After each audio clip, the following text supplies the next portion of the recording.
So I'm really excited today that the Historical Society set this up independent of me, because I've had the pleasure to work with Robert Kesten. He is our speaker today. He's the executive director for the Stonewall National Museum and Archive. And on your seat, you'll see a purple sheet that has a biography of the incredible work that he has done over the course of his life that you can look at about that. The Stonewall National Museum and Archive is up in Fort Lauderdale. It's in the Art Serve building, and that's the reason I know Robert is I worked for the World AIDS Museum and Educational Center, which is also in the building, as well as Art Serve itself, which is an incredible art gallery. So it's a wonderful cultural hub in the city, and the museum is amazing. The exhibits that they put together in Stonewall are just so incredible, and the programming is so important. We're really lucky to have it here in Fort Lauderdale. It's not specific to our region. It's a national museum. It truly is a treasure. So with that said, I'm going to let you take it away.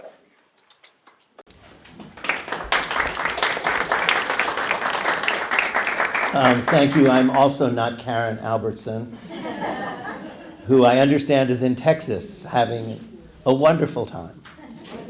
Thank you, Andy, and thank you to all of you for being here today. As you all know, or I would think that most of you know, it's Pride Month. Some people just get a day, some people get a week. This is for a month.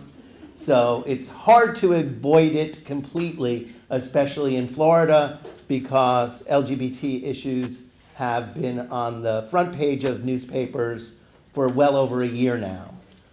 We, for some reason, have a fixation in Tallahassee that dividing people is a better way to power than uniting people. And as we've learned through history, and history is obviously important, we're an archive, we're a museum, and we're a library, and so we collect things. And what we try to do with those collections is find a way to put things into context. There's always something that happened before, there's always something happening now, and those things will influence what happens later. So when you look at LGBTQ plus history in Hollywood or in Florida in general, it goes back to the first people that ever came here. It was with the native peoples who were here, it was with the settlers that were here, and it's here now. And interestingly enough, in 1973, a 17-year-old freshman in college from Hollywood started our library. And his parents said it was fine that he collected these books. But what they didn't know is he was creating a lending library. So in this little residential community in Hollywood, people would drive up and go in and take out books. So you can only imagine what the neighbors would have thought 50 years ago, because that's when it was. 1973 was exactly 50 years ago. So our library this year is celebrating its 50th anniversary. He met someone at FAU, and they together started the library and archives. And then we started to get larger and larger donations, which led to exhibits, which created the museum. We are in Fort Lauderdale. We do have some really wonderful exhibits up now. We also do tours, so you're more than welcome to come for that. But let's look specifically at what happened in Florida. Because when you look at the history, you start to understand why we are and how we are here today.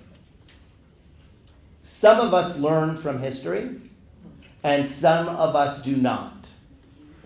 Those who do not are often beneficiaries of good things that happen, and so they believe, aha, we've arrived, we can take some time off, we can relax. The other side never does. So if you go back to the 1950s and early 60s, you had the Johns Commission, which was out of Tallahassee, and it was an effort over that 10-year period to rid the state of any LGBTQ people in education, in government, in public service. It wasn't tremendously successful because way back in those days, Florida was a smaller state. It was a very rural state, and people really wanted to be left alone. They didn't want government intruding. They may not have liked gay people, but they didn't want to pay attention to them either, because they did understand one thing, And that was, if government started to pay attention to those people, one day it would be paying attention to me too, and that was not good. So yes, there were police raids, and yes, the state troopers would get involved, and yes, politicians would say ridiculously silly things. But by and large, bars prospered, clubs prospered, and other groups did. And business people started to understand, bless you, that it was really good for the economy. People would come down with real expendable incomes, and they would come down and they would spend money in bars, at hotels, at restaurants. And they would come down for weeks at a time or months at a time, and they would buy things. So the idea of attacking the golden goose didn't make sense.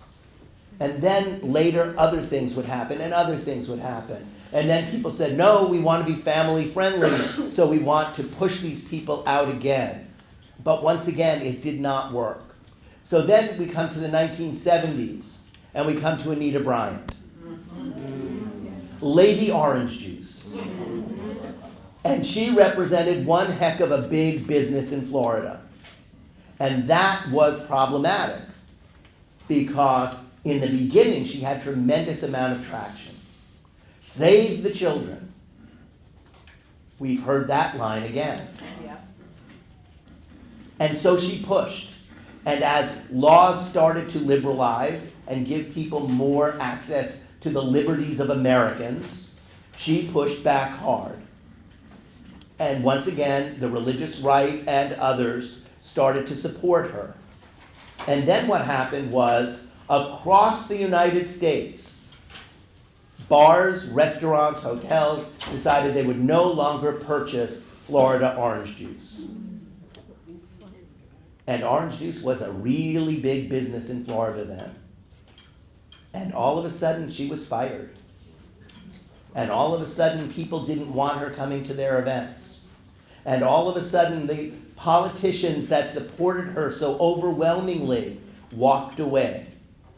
And they left poor Anita all by herself, an orphan. But, and this is what's important, the people who removed Anita from the political landscape celebrated. The laws were changing, everything was getting better, but underground, there were other people who were looking and saying, okay, what did Anita do right, and what did Anita do wrong? And what they realized that Anita had no elected position. So she didn't have the power to influence change at the legislative level. So school boards and local elected officials and whatnot started to organize. And they started to look at where were the mistakes made. Who needs to be in office, and what offices do they need to be in order to make these kinds of changes possible. And then you get the DeSantis people and the people who support him, and they look at, this is a great way to power. Because where she went wrong, she didn't have these people in place. She didn't have those people in place. She didn't do things on a gradual level. She just went for the whole 9 yards to save our children. And so what they did is they started to do it piecemeal. So remember, DeSantis didn't seem so terrible in his first year in office. He didn't even seem so bad in his second year in office. Come that third year, he already had people in various positions across the state. He already had worked his way to change the legislative makeup of the state. And by that third year, things had changed. By the fourth year, he showed his iron fist. And he removed a lawyer elected by the people in St. Pete, Tampa. And he removed the Broward County school board members. And he started to show that he wasn't afraid because he had the backing of the state legislature that he helped elect. He had the backing of certain courts because he did the appointing. And he had changed the way Florida reacted to things because people were growing more and more frightened by his behavior. So now he scares librarians, and he scares teachers, and he scares parents of disenfranchised children, and that starts a ripple effect across the society. And now we can see who learned from Anita Bryant, who learned from the Johns Committee, who learned from the prejudice and hate that has infiltrated parts of this country periodically over the course of time. And we know it is him and the people that follow him. And what makes him probably one of the more dangerous politicians is that we don't know what he believes and what he doesn't believe. But what we do know is that he will do anything to gain power. Donald Trump believes that money is the most important thing in the world. And if you bring money to the table, well, I will consider it. Does it let me sign something with a felt pen? And if it does, he will support you until someone comes in with more money to take that away. DeSantis doesn't care about the money per se. He cares about the power, absolute power. He doesn't believe in democracy. So don't call him a Republican.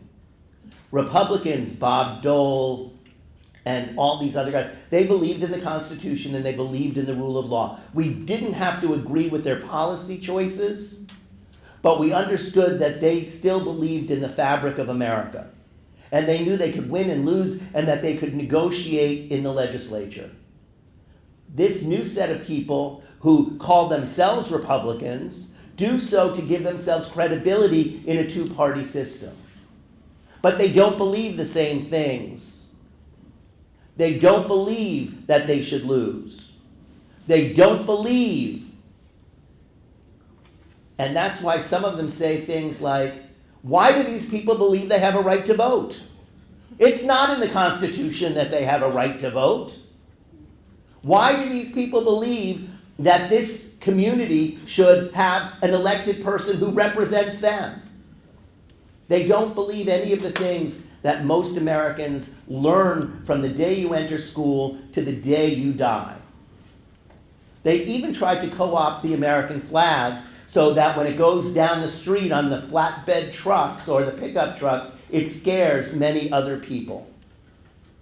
We have to take back our symbols of national patriotism.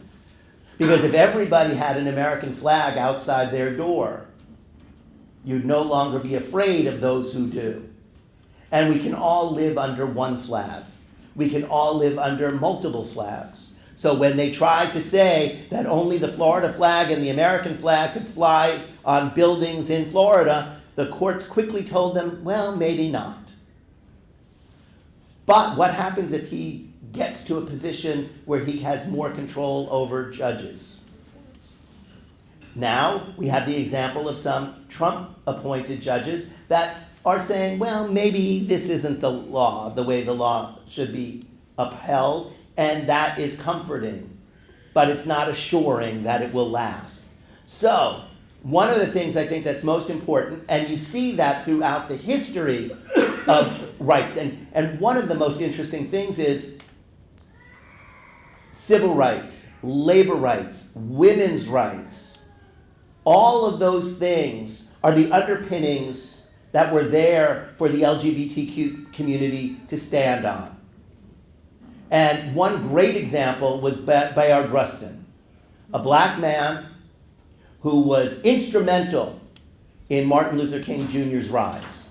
In fact, he was so instrumental that he's the person who planned the March on Washington where Martin Luther King gave the I Have a Dream speech. He planned that whole thing out. Before that, he was a labor activist. And ultimately, King talked about labor and wages and all people, white and black, being able to work together in a way to get good jobs and good pay. Rustin was behind that. So Rustin was one of the first people who made it possible for blacks to join white labor unions. And slowly, he moved out of the labor movement and became part of the civil rights movement. And then when it became clear that he was gay, he was forced out of the civil rights movement, and even though he was reluctant, became an important person in the LGBTQ movement for liberation. So he brought those skills from the labor, from civil rights, and then it was the same for women, because there was Betty Friedan. And Betty Friedan said, no lesbians in the women's movement, because we're never going to get anywhere if those people are part of our movement. And so some felt that they had to leave. And they joined the LGBTQ movement. And so that movement benefited from other people's prejudices and grew stronger. So then you have Stonewall. Stonewall was June 1969, and that's why it's Pride Month. And in Stonewall, you had people of all mixes of life. You had trans people before we knew there were trans people, and you had gays, and you had lesbians, and you had people who were cisgendered and people who were oddly gendered or oddly clothed. And all of them together on one night, when the police marched in and said, everybody line up and get in the paddy wagons, said no more. Now, it's not like this didn't happen in other places. There were riots and protests in Los Angeles, in San Francisco, in Washington, D.C., and elsewhere. But New York was the media capital of the world, and just a few doors down from Stonewall was the Village Voice newspaper. And they came out and covered it. And then all the other papers covered it. And then the television stations covered it. And so what would have been just another of a series of things that happened across the country became something that was massive. And now we hear it was a revolution and it was this and it was that. It really wasn't any of those things. It was still a relatively small instance, but it was an instance that caught like wildfire because of media. And from there, the very next year were the first Pride parades.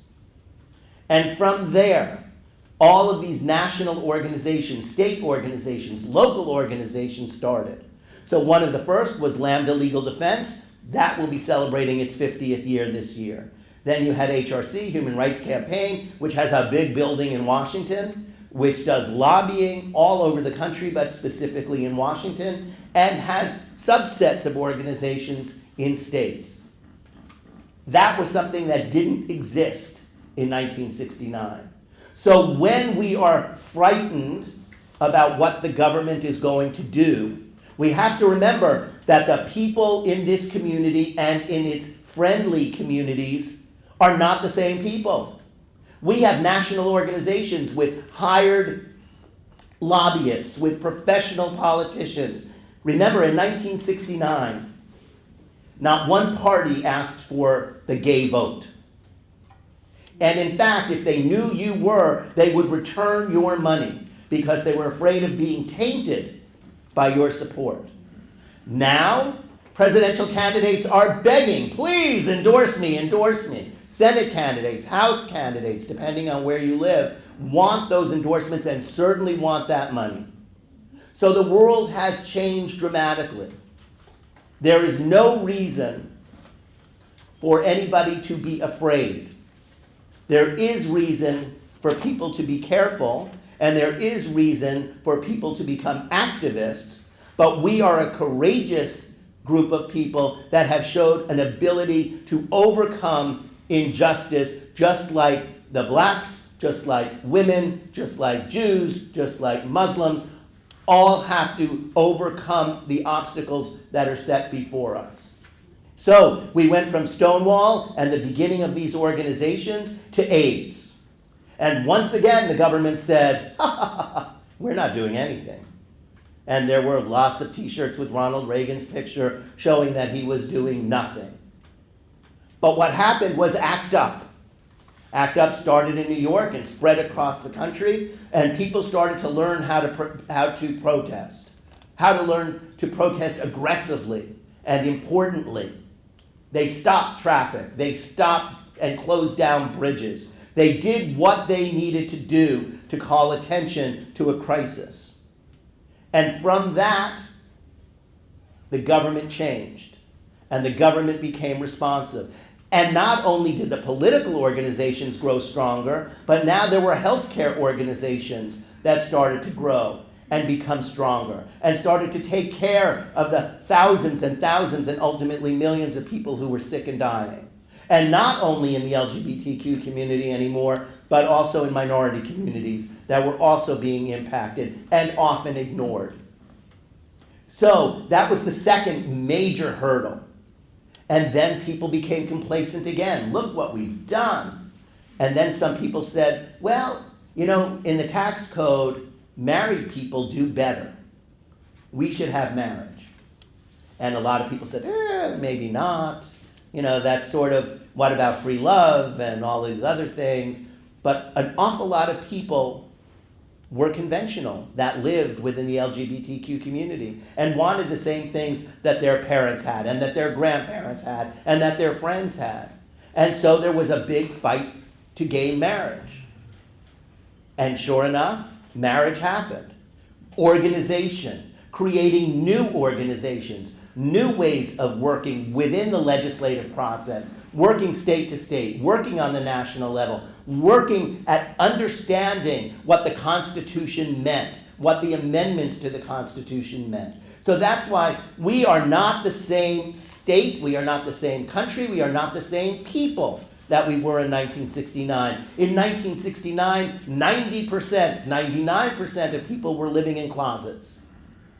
In 2023, you have elected people in Congress, in almost every legislature across this United States, who are out and open and proud. That's hugely different. You've got a transgender woman elected to the state legislature in Wyoming. Wow. This is amazing.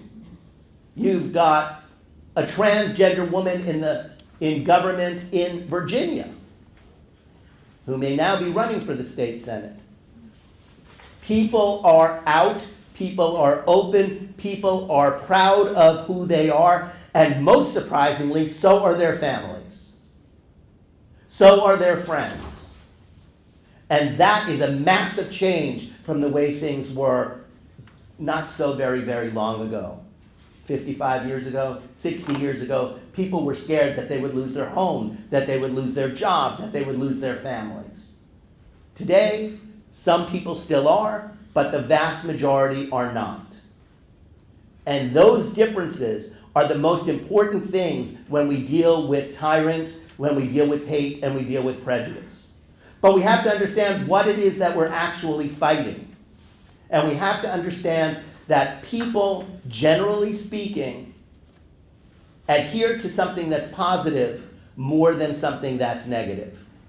So when you think about anything coming out of here, think about what are the positive things that we can do?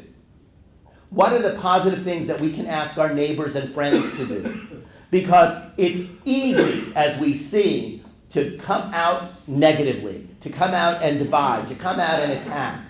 But the people who are the most successful, the Nelson Mandelas, the Kings, the Angela Merkels, were the people who brought people together, who found something that was worth uniting behind. A person that came out of the AIDS crisis was Larry Kramer. Larry Kramer wrote plays and wrote books and taught and was very difficult, to say the very least. He yelled at everybody, except his mother. He loved his mother. And yet, Larry Kramer's passion was the force behind ACT UP. So he found a way to pull people together. He found a way to say that our lives are important and we will fight for them. And although he was against Reagan and he was against this one, the thing that he presented was that we're going to save people's lives because those lives are worthy. And that's why people flocked to it. And that's why people would lay down on the street. And that's why people marched on Washington. Because it was a positive mission. And Harvey Milk, out in San Francisco, a positive mission about who we are, what community means, and why we're all much more alike than we are different. The fight for marriage alone shows that we mostly want the same things. We want to be happy. We want to create families. We want to be good citizens. And what better demonstration of that than the fight to serve in the military freely and openly? Another battle fought, another battle won. And why? Because ultimately people understood that those are the values that we all cherish regardless of your walk of life. And it wasn't just liberals who wanted people to be able to serve in the military. There were a lot of people in the military that said, well, we really do serve with them now, and they're really doing a good job, and I'd rather be in a foxhole with him than with him. And so slowly but surely, but in our archives we have a letter from Bob Dole attacking Bill Clinton mercilessly over Bill Clinton's original aim to allow LGBT people to serve freely in the military. But to show how history is, Bill Clinton challenged George Herbert Walker Bush, for the presidency, and Bill Clinton won. And then Bob Dole challenged Bill Clinton for the presidency, and Bill Clinton won. And Bill Clinton won with a pro-gay and a pro-black agenda. So where is America? America is far further along on the path, as Martin Luther King said, where history bends towards justice. And when you look at that river of history, look where we were 100 years ago. A little over 100 years ago, women had no right to vote in this country. They were property. Most women couldn't own a bank account, couldn't own property in their own name. We've got a vice president who is a woman of color. We've had a black president. We now have our second Catholic president. No one made a big deal about Joe Biden being a Catholic. Think of that progress. Think of that progress. You can go to New York on an airplane. You can go to Europe on an airplane. 100 years ago, not so much. The world has become smaller. The world has become even more tiny because of technology. We can communicate with people all over the world in a second. Think of the advantages that we have. Now, sometimes those advantages turn to disadvantages because we don't use those technologies properly. But it is amazing what has happened in this world. It is amazing that Pete Buttigieg ran for president and is now in the cabinet of a sitting president. 50 years ago, 10 years ago, that would not have happened. That a married gay man, to another man of all things, has twins and is in the cabinet as a secretary in the United States. Really hard to imagine. And yet it is. The Massachusetts governor is a lesbian. There are other lesbians and gay governors. The governor of Colorado is gay and now serving his second term. The world has changed. And those who try to claw back, to go back to a time that never really existed, will ultimately lose. But it is up to each one of you to make sure that that happens. And it is up to us to maintain the archives and the library and the museum so that you can come and get the information that you need in order to make intelligent decisions for yourself, for your neighbors, and for the nation. So I invite all of you to come visit us, get tours of the archive and the museum. I'm leaving cards here, so anyone who wants to come, please do so. Call, write, send a postcard. We'll put it in the archive. But anything that we can do for you, we will do. Any way that we can be helpful, we will be helpful. But the idea that the third largest state of the Union should be allowed, because people are frightened, to destroy the education system, to remove books from shelves, to say you can't say gay or lesbian, has to stop. And the only way it stops is in a country where the Constitution itself starts with "we the people" and ends that first paragraph with "to form a more perfect union." We don't do that with tyrants.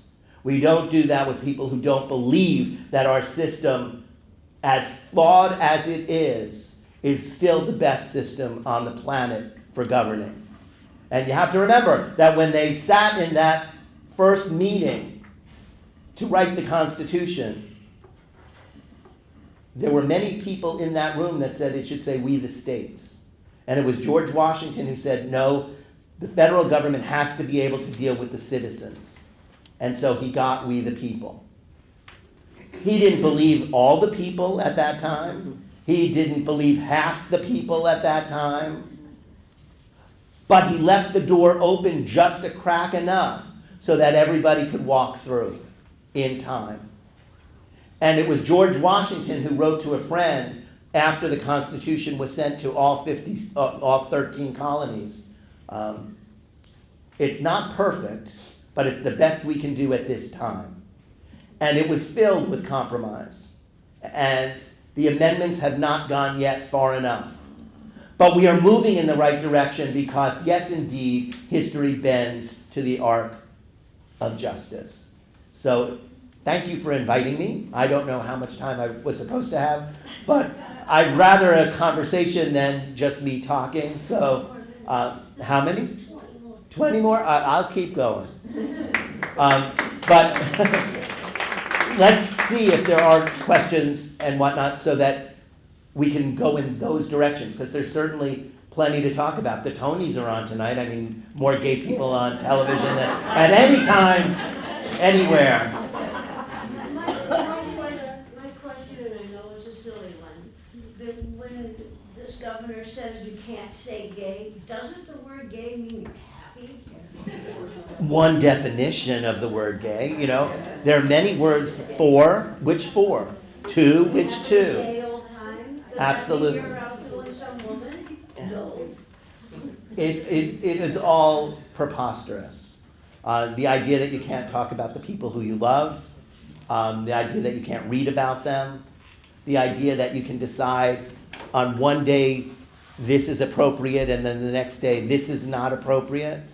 Not much of it makes sense, and that's why it is a power grab more than it is anything else. The more we can divide people, the easier it is. And the dumbing down of Florida started with Bush as governor, when he started removing money from the public school system. And the reason for that is it's easier to herd sheep than it is to herd cats. And cats use their brain to figure out how to catch food and how to do this and how to do that. And they don't want cats as citizens. They want sheep. So as we dumb down, as fewer and fewer people know how to have access to information, it becomes much easier for a dictator or a powermonger to take control. When people understand, we do not elect leaders in the United States. We elect representatives. When we vote, we are asking someone to carry our ideas to the legislative branch and propose them to become laws. We're not asking them to do it behind our backs and then send us something in the mail that says, look what I've done for you. Then it's too late. And we also don't know what were the compromises that they enlisted in order to get that passed. And were those compromises worth it? We don't know, because they don't tell us. They just tell us how great they've been in the time that they've been in office. And vote for me again. And contribute to my campaign. Because look what I'm doing for you. We don't know. That's not their job. Their job is to inform us with as much information as humanly possible so that we can make intelligent decisions and then go to them and say, this would be really good. This would be really good. Bring that back to Tallahassee. Bring that to Washington and make that a reality for all the people in this state. But too many people vote and they believe that if they vote, they are a good citizen. And by the very nature of our government, voting is the least you can do to be a good citizen. Our system is designed, more than any other democracy on the planet, that we be an informed electorate. When we don't know, we are doing ourselves and our nation a disservice. Yes? But when they're controlling the flow of information by banning history and telling us how free we are that we don't have access to this information anymore. I mean, it's so ironic that we live in an age where we can have instant information, and yet I feel like they're slowly dissembling any form of truth in information. And I will tell you that that is their intention, and you know that's their intention. No, but what do we do? Because we know that there are other places we can go for our information. They are making it harder, but they cannot make it impossible. So it only depends on us. It's unfortunate that it's more work. It's unfortunate that some people put in power some people who do not want you to know. But words are powerful. And that's why everybody has to stand up and tell the truth. And that's why when we talk about history in our space, we say that history is a finely woven rug. And that rug is very intricate because each thread tells the story of another human being. And history is that woven rug. And when you remove one thread, that's no longer accurate history. It now becomes selective history. And when you remove all the threads and just have George Washington in there, that's biography. That is not history. You can learn about George Washington in the context of history. You can learn about Harriet Tubman in the context of history. But you need all the other threads of the famous, of the not famous, of the infamous. Because that's what history is.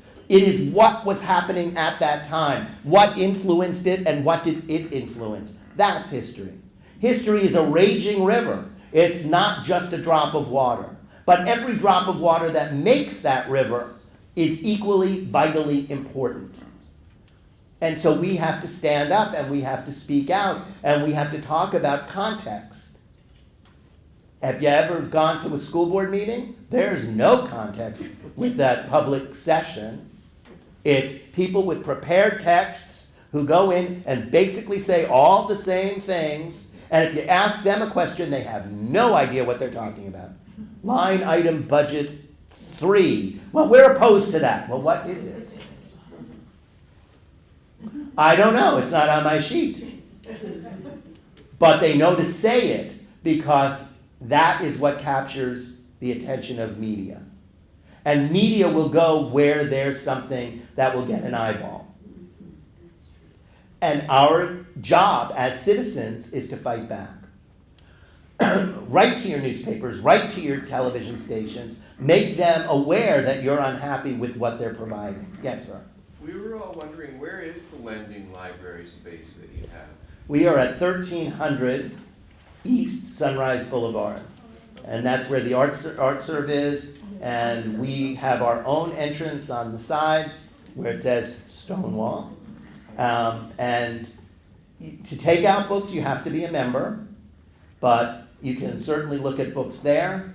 Or better yet, become a member. I didn't bring membership forms, I should have. But you can even do that online, or you can do that when you come in. But we have nearly 30,000 books, making us the largest LGBTQ library in the world right now. We are also one of the only archives in our community that collects nationally. Most of the others, and there are many, collect locally. So San Francisco collects Bay Area. There's one called The One in Los Angeles. They collect Los Angeles. There's Gerber Hart in Chicago. They collect basically the Chicago area. We collect nationally. And because of that, I'm happy to say, the former president of the Gerber Hart Archives just donated his collection to us because he wanted it in a national environment rather than just Chicago. There's a gentleman by the name of Jonathan Ned Katz who started the whole idea that LGBTQ history was something worth studying. He is now well into his 80s. He's written many books. And he donated 900 of his books with notes and everything from his New York apartment to us. And then Seattle, the government of Seattle, the city government, just donated to us their full run of the Seattle Gay News, meaning that we probably are the only place besides the Seattle Gay News that has a full print run of everything that they published. So those are just some of the things that we've gotten because we collect nationally, and people understand the importance of being able to put something in a national view so that we understand where it comes from. We understand the people who have impacted from one place to another and why they're important. And whose shoulders do we really stand on? The end of last year, we did an exhibit called The Heroes Whose Shoulders We Stand On. And what we discovered when we polled experts around the country was that a vast number of the heroes that we should know of in this movement are people of color. And a lot of them are women. And if you look at what people collect and what people think they know, that would not have been the case.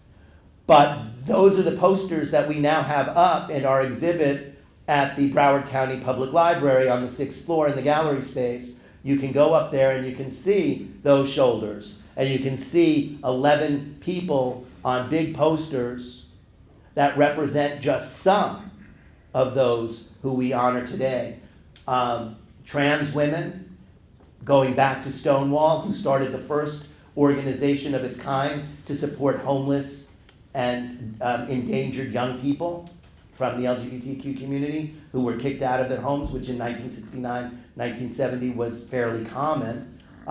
2 trans women started an organization. They didn't have pots to pee in, but they still found every bit of courage to go out there in the real world and stand up for those who were less fortunate than them.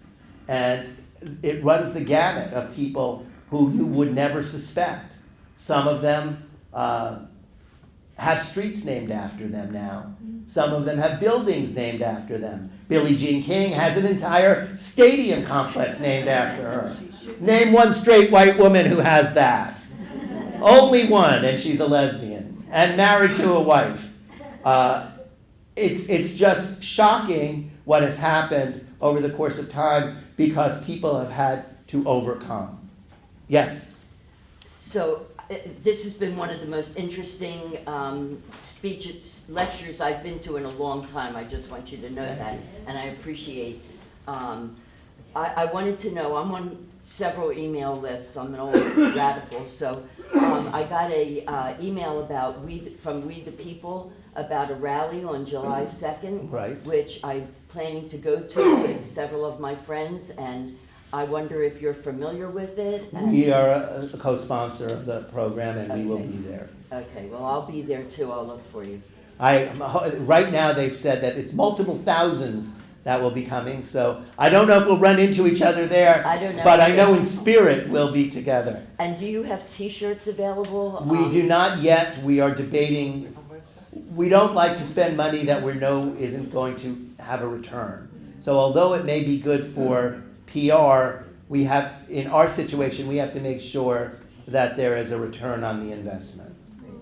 So I guess I should make everybody aware, because I don't know what your what you're allowed to say and what you're not allowed to say, but this is, and I would encourage everybody to look into this. I don't have all the information. Like I said, I just got emails from different groups and friends, and encourage you to attend, because I think the more people, and we're continuing and creating that history that you talked about. And if we stop now, in this dangerous time, we're doomed. Well, the one thing also, and once again, history proves it out, is that no matter where in the world, when you want change, the most significant way of accomplishing that change is to get out on the streets. You never sacrifice the street. And that's why people like the DeSantis followers want to intimidate people so they'll stay in. And they can drive their trucks with their flags flowing and keep people off the streets. And the importance of not closing doors and not shutting shades on windows is overwhelming. Because if you give them the streets, they will take your community. If they take your community, they'll take the state. If they take the state, they'll take the nation. And we've seen this over the course of time. And remember, it doesn't take that many people on the good side or the bad side to do that. It was a minority of people back in 1776 that fought against the British. It was a minority of people, mostly in Paris, that overthrew the king. It was a minority of people that overthrew the Tsar. It was a minority of people that have done all of these things over the course of time. It was, once again, the good and bad Betty Friedan, and a handful of other women that changed the trajectory of women in this country.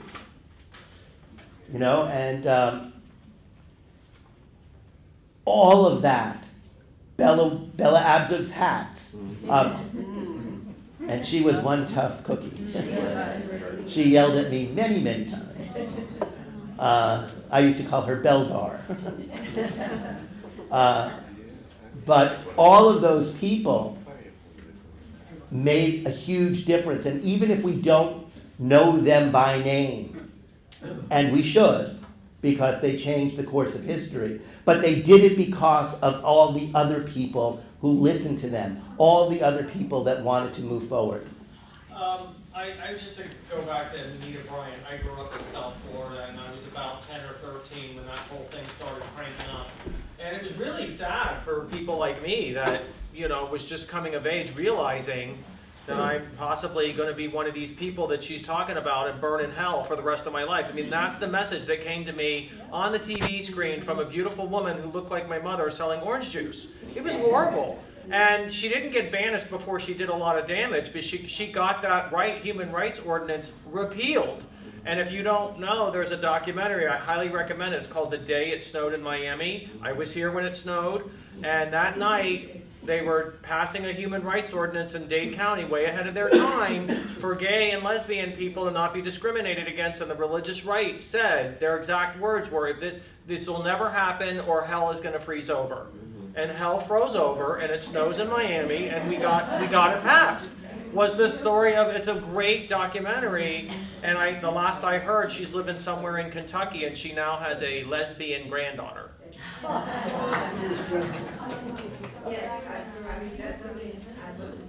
I remember all of that the other day, and it said, and the last thing it said that her granddaughter was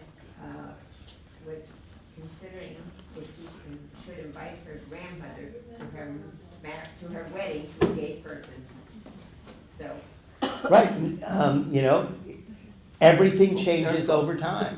Yeah. Everything changes over time. I read on Facebook, one of my friends posted, it said, I'd rather be excluded for who I include rather than be included for who I exclude. I thought that was really nice. Right, and it's the sign that the reality is it's hard to unite, but it lasts much longer and it's a much nicer life. We do the easy things because they're easy, but we are never quite as happy as, a good marriage is hard work. Great art is hard work. Good government is hard work. The easy stuff is eating chocolate cake, which even if you do it in moderation, it's not good for you. So when people tell me do it in moderation, I always say, okay, how much cyanide or how much arsenic? In moderation, of course. And then they laugh because there is no moderation for a poison. And, how many cigarettes in moderation? Probably none. So moderation is, when someone says that, I always think, let's acknowledge that I'm doing something that I shouldn't do, like eat 6 donuts instead of 1, and just say, I did something that's not good for me, But I did it, and I will live with that, and now I will move on and drink carrot juice. But don't pretend that if I just have a little of the bad thing that it's okay, because it's still not okay. And now my 20 minutes are up.